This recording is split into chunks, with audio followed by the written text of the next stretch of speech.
Hello students, welcome to Mohit Bansal classes. बच्चों, आप लोगों के कल से एग्जाम्स स्टार्ट होने वाले हैं। कुछ इंपॉर्टेंट बातें जो मैं आप लोगों को बताना चाहता हूं, ज़्यादा टाइम वेस्ट नहीं करेंगे क्योंकि टाइम बहुत प्रीशियस है आपका। बट कुछ इंपॉर्टेंट बातें जो आपको मैं बताना चाहता हूं। देखिए, सबसे पहली बात बच्चों, जब आपका क्वेश्चन पेपर आपको मिले तो शुरू के 5 मिनट आपको यूज करने चाहिए। शुरू के जो फर्स्ट 5 मिनट्स है वो आपको यूज करनी चाहिए आपका क्वेश्चन पेपर पढ़ने में।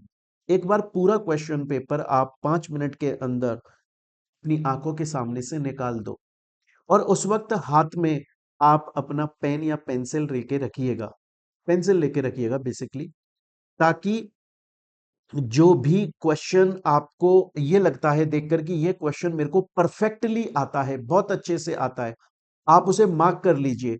चाहे से अगर टिक करना अलाउड नहीं है तो आप अपने माइंड में मार्क कर लीजिए कि ये एक वो क्वेश्चन है जो कि मुझे बहुत बेस्ट तरीके से आता है, और स्टार्टिंग में आप उन्हीं को अपीयर कीजिए। ये कहीं भी जरूरी नहीं होता है कि क्वेश्चन पेपर जिस सीक्वेंस में दिया हुआ है आपको आंसर उसी सीक्वेंस में लिखने, बिल्कुल नहीं। सीएमए इंस्टीट्यूट की खुद की गाइडलाइंस हैं, वो खुद ये बात बोलते हैं कि आप शुरू के 5 मिनट में पहले अपने क्वेश्चन पेपर को पढ़ लें और उस क्वेश्चन पेपर के अंदर देख लें वो कौन से क्वेश्चन है जो आपको बेस्ट तरीके से आते हैं, परफेक्ट आते हैं। पहले उन्हीं क्वेश्चन को अपीयर करें। जब एक बार वो अपीयर हो जाएंगे तो उसके बाद में बचे हुए क्वेश्चंस को अपीयर करें। इसके दो फायदे होंगे। पहला, क्योंकि वो क्वेश्चन आपको आते हैं तो आप उनको स्टार्टिंग में लिखोगे तो आपको खुद को कॉन्फिडेंस गेन होगा कि आपने अच्छे खासे मार्क्स का पेपर अटेम्प्ट कर लिया और वो प्रॉपर एकदम अच्छी तरीके से करा है, आंसर सही है। दूसरा, एग्जामिनर जब आपकी कॉपी चेक करेगा तो पहले उसको वो करेक्ट परफेक्ट आंसर देखने को मिलेंगे, तो आपकी जो कॉपी है या आपकी जो इमेज है उसके माइंड में पॉजिटिव बनेगी। उसके अलावा बच्चों, इसमें जो सबसे मोस्ट इंपॉर्टेंट चीज है, बहुत बार ऐसा होता है कि जब आप क्वेश्चन पेपर को पढ़ते हो तो आप कुछ क्वेश्चंस को अटेम्प्ट कर लेते हो और फिर आप देखते हो कि यार अभी भी थोड़े बहुत क्वेश्चन बचे हुए हैं पर मेरे पास में इनफ टाइम नहीं है। तो खुद सीएमए इंस्टीट्यूट इस बात को बोलता है, उनकी गाइडलाइंस में लिखा हुआ है ये, कि अगर आपके पास में अब नहीं टाइम बचा हुआ है लेकिन क्वेश्चंस हैं जो कि आपको अपीयर करने हैं और आपको आंसर आते हैं उनके, तो आप बजाय सभी क्वेश्चन को प्रॉपरली अपीयर करो, क्योंकि उतना तो टाइम है नहीं। आप उनका क्रक्स लिख दो, आंसर का मेन समरी समरी लिख दो आंसर की, ताकि एग्जामिनर को यह पता लग जाएगा कि आपको क्वेश्चन का आंसर आता है। तो वो आपको अच्छे खासे मार्क्स दे देगा, क्योंकि स्टार्टिंग में आपने एक पॉजिटिव इंपैक्ट बनाया हुआ है।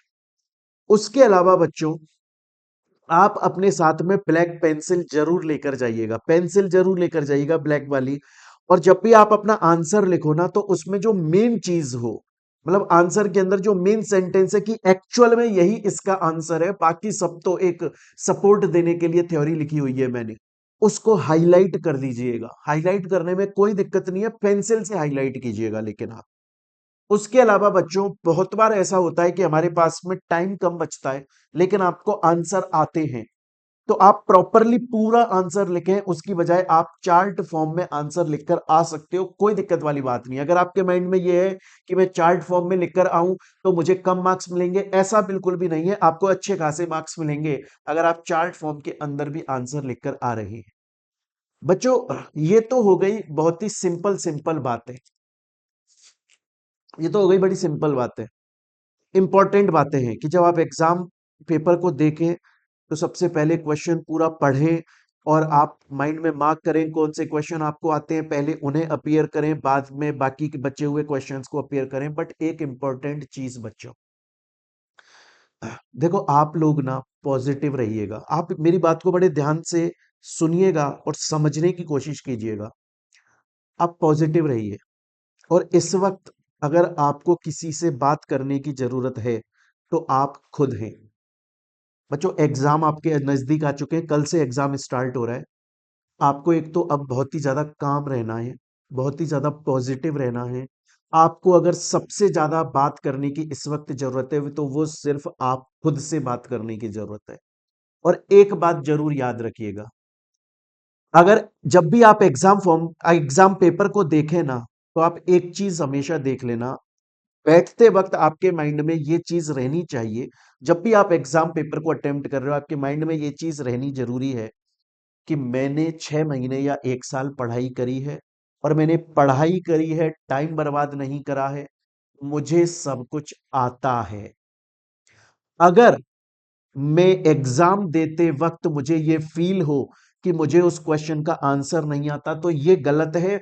मुझे आंसर आता है, बस मुझे वो क्वेश्चन समझ में नहीं आ रहा है। बाकी आंसर मुझे आता है, आंसर मुझे आता है, बस वो क्वेश्चन मुझको समझ में नहीं आ रहा है। मैं फिर से आप लोगों को बोल रहा हूं, मेरे प्यारे स्टूडेंट्स, मैं दोबारा से आप लोगों को बोल रहा हूं, अगर कभी भी आपको ऐसा लगे कि यार मुझे वो क्वेश्चन नहीं आ रहा है, ये गलत है। आपको क्वेश्चन आता, आपको उसका आंसर आता है, बस आप कहां पर कमी कर रहे हो, आप उस क्वेश्चन को सही तरीके से नहीं पढ़ रहे हो। आप उस क्वेश्चन को कैसे पढ़ना स्टार्ट कीजिए, आप उस क्वेश्चन के सेंटेंस के ना शब्दों के मीनिंग निकालिए, जो हम सेकंड थर्ड क्लास में करते थे। आप एक सेंटेंस को ना अलग अलग शब्दों को तोड़ दीजिए। जब शब्दों के मीनिंग आपके सामने आ जाएंगे, तो आपको सेंटेंस का मीनिंग पता लग जाएगा और आप उसको अच्छे से अपीयर कर पाओगे। पॉजिटिव रहना बहुत जरूरी है। मैं इस बात की आप लोगों को गारंटी दे रहा हूं कि आपने बहुत अच्छी पढ़ाई करी है, और आप लोगों के मार्क्स बहुत ज्यादा अच्छे आने वाले हैं। ये मैं श्योरिटी दे रहा हूं आपको। बस आप काम रहिए, पॉजिटिव रहिए, पॉजिटिव रहिए। और प्यारे बच्चों, जब आप एग्जाम हॉल से निकलें, तो आप एक जरूर काम कीजिएगा, एग्जाम पेपर डिस्कस मत कीजिएगा। किसी भी दूसरे स्टूडेंट के साथ में एग्जाम पेपर को डिस्कस मत कीजिएगा, क्योंकि एग्जाम आप देकर आ चुके हो।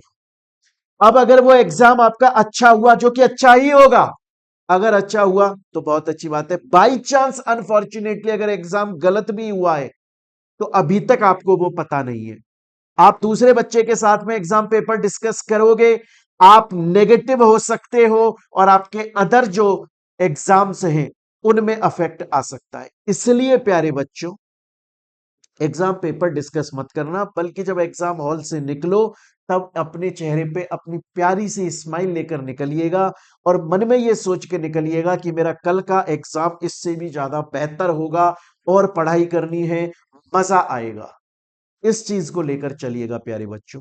पॉजिटिव रहिए, काम रहिए। भगवान आपकी मेहनत को देख रहा है। आपने बहुत मेहनत करी है, आप बहुत अच्छे खासे मार्क्स से पास होने वाले हो, ये मेरी गारंटी है प्यारे बच्चों। तो मोहित बंसल क्लासेस हमारे सभी बच्चों को, हमारे पूरे परिवार को, बच्चों आप लोगों को बेस्ट ऑफ लक विश करता है। बहुत ज्यादा शानदार अच्छे वाले मार्क्स आप लोगों के आने वाले हैं, ये मेरी गारंटी है मेरे प्यारे बच्चों। बस आप मस्ती से, शांति से, कामली पढ़ते रहिए प्यारे बच्चों। मिलते हैं स्टूडेंट्स हम लोग अपनी नेक्स्ट वीडियो के अंदर। Till then thank you, take care बच्चों।